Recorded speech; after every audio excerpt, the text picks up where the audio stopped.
Hi everyone, welcome back to Beyond Success. I'm Yu Makunzi Manzi Blaze, and I'm thrilled to have you here today. If you're new to the channel, make sure to hit that subscribe button and turn on the notification bell so you don't miss any of our inspiring content. For all our viewers, don't forget to like, comment, and share this video to spread the message far and wide. Today, we're diving into Pancasila as the way of life. Pancasila is more than just a philosophy, it's the foundation of Indonesia's statehood and a guiding compass for harmony in our diverse society. Established on June 1, 1945, Pancasila emerged during Indonesia's struggle for independence. Its 5 principles represent the core values that unite this nation of over 17,000 islands, hundreds of ethnic groups, and various faiths. This incredible concept shows us how to live with respect, justice, and togetherness, even in the face of challenges. So, let's explore its principles and how they remain relevant in building a better future for everyone.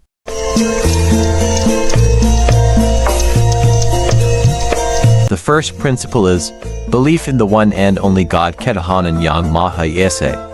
The first principle of Pancasila emphasizes the importance of faith in a higher power while promoting respect for religious and spiritual diversity.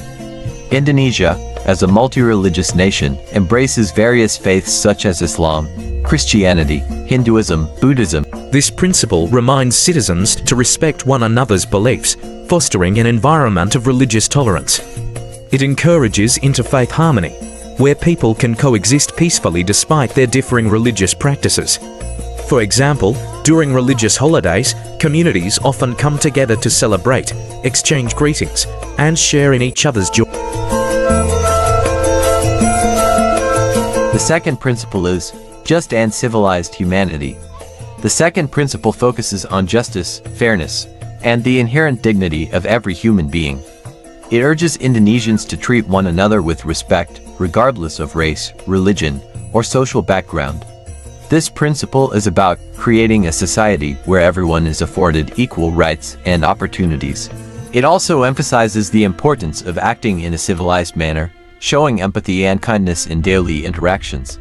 In practice, this principle is reflected in initiatives like providing support to marginalized groups, standing up for human rights, and ensuring access to essential services such as education and healthcare.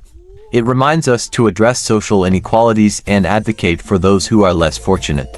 By embodying this principle, Indonesians can foster a culture of fairness and humanity, ensuring no one is left behind.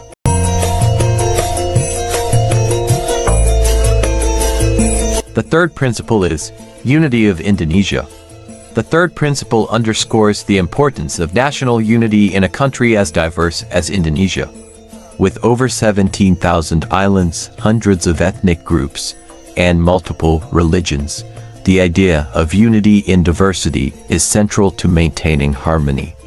This principle calls for prioritizing national interests over individual or regional concerns. It promotes a sense of shared identity among Indonesians, reminding them that despite their differences, they are part of one nation. Examples of this principle in action include celebrating national holidays like Independence Day, which brings people together to honor their shared history and achievements. It also encourages cultural exchanges and festivals that highlight the richness of Indonesia's traditions. In a globalized world where divisions can arise, this principle inspires Indonesians to embrace their diversity as a source of strength and unity.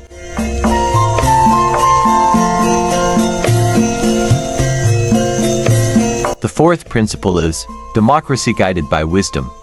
The fourth principle emphasizes the importance of democracy rooted in wisdom, consultation, and representation. Unlike a purely majoritarian system, this principle calls for decisions to be made through thoughtful dialogue and consensus, ensuring that every voice is heard. It also highlights the role of leaders as representatives of the people, who must act with integrity and prioritize the common good.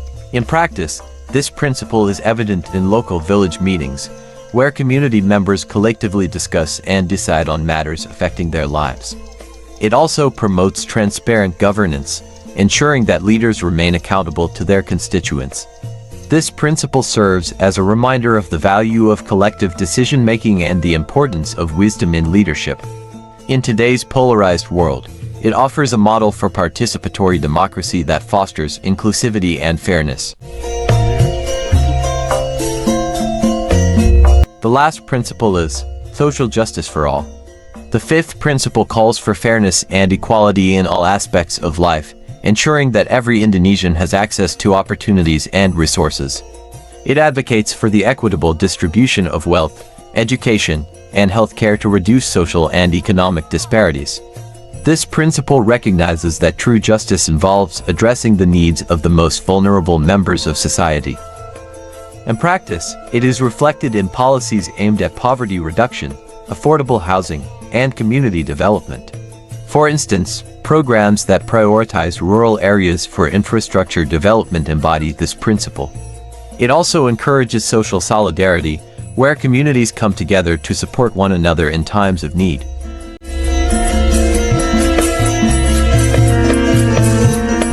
So as the conclusion, Pancasila is more than a philosophy.